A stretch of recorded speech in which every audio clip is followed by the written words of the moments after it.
Alright, we would also like to announce the following Girls Team Cadet.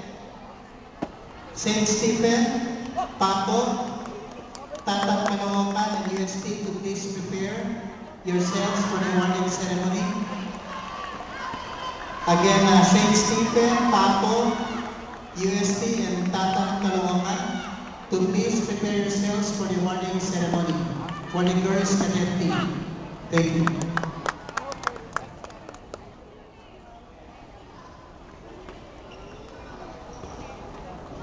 Second call for Girls and Girls Elementary, Samantha Gianzon for Table 12. Again, second call, Samantha Gianzon, Table 12. Calling the attention of Flores Vance, Boys and Girls Elementary, Florence Vance, please come to the officials table.